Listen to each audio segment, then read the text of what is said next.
Welcome, I'm Natasha. Here we make straightforward and simple meals following Dr. Sebi's nutritional guide. If you're new here, there's a 5-day alkaline meal plan below. Okay, today we're going to make Kamut flour pancakes. Let's go and do that.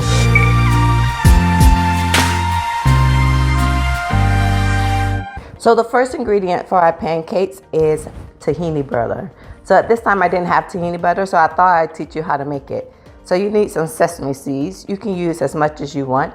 In this video, I have about 1.5 cups and it makes about 1/2 cup. So you're going to toast it in the pan. So I'm just toasting my sesame seed here. So sesame seeds are really good at a source of protein, help with lower your cholesterol. So you really want to include that in your diet. And I understand why it's on Dr. Sebi nutritional guide. It helps with reducing inflammation and help make your bones stronger. It's a good source of vitamin B. So after you know it's ready, when it starts popping like some popcorn, so it's gonna pop like pop, pop, pop, pop, then you know it's ready to be blended up. So let's go blend it up.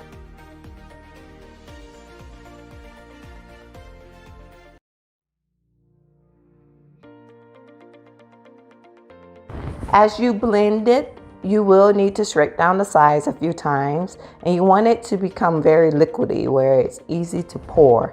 And that's when you know it's ready. So here it took me about 5 minutes before it got to that liquidy state. So the next ingredient, or the first ingredient you can put in your bowl, would be some approved alkaline milk. So in this video I use quinoa milk, but you can use hemp milk, you can use walnut milk, you can use any milks that are approved on that Dr. Sebi list.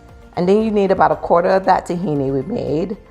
And then you're going to add about 6 tablespoons of agave. So that's why I poured it in different vessels. And then you're going to mix that up until it comes nice and foamy. This recipe is really easy and I like how simple it is. So as you mix it and it's well incorporated, then you add 1 cup of Kamut flour. So Kamut flour is a little denser than the regular all-purpose flour, but we don't use the all-purpose flours here. So when you do use Kamut flour in replacement of all-purpose flour, make sure that you use a little less or realize that it's more dense. So since it is dense, the pancakes are going to be a lot heavier. If you don't like heavier pancakes, I will link here in the description the pancakes I made with spelt flour a while back, and you can watch that video. Their recipes are similar but not the same ingredients. Okay, some tips on cooking pancakes on a stainless steel pan. You want the pan to be hot enough where if you put drops of water, you can still see the balls of the water. If the balls of the water like evaporate quickly, it's too hot. If it doesn't become into a ball, it's not hot enough.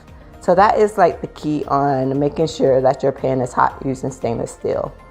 In that other video, I use a non-stick, and we don't do non-stick here. So make sure you use a stainless steel, or you can even try cast iron. I haven't tried cast iron yet, so I don't know how to do that. But you wanted to cook the pancakes until they get nice and brown. You could try that bubbly technique, but mine's in bubble here. I just looked at the edges and see if it's brown. And then I used a spatula to check on each side. So you can check on each side.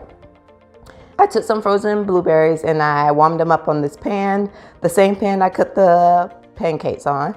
And then I add about 1/4 cup of agave to give it a more sweet taste in case the blueberries wasn't sweet.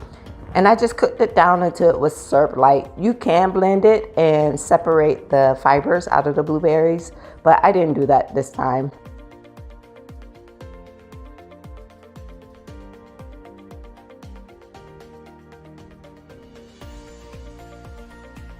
So these pancakes are not the fluffy kinds. They're more of a nice thick pancakes where it sits in your stomach type pancakes, if you know what I mean. I love those type of pancakes. The other pancake recipe, which I link here, those pancakes are more of that fluffy kind if you're looking. What I love about this recipe is it's simple. It doesn't require too crazy ingredients. Even though I didn't have tahini, I was able to make it. So I think you can have success in it too. So if you do make it, let me know. How does it taste? Do you like thick pancakes? Let's have a conversation in the comments below. Hey, thank you for watching. If you want more ideas, please watch more videos wherever it may be here. And also subscribe and hit that thumbs button. Okay, thanks for watching. Bye.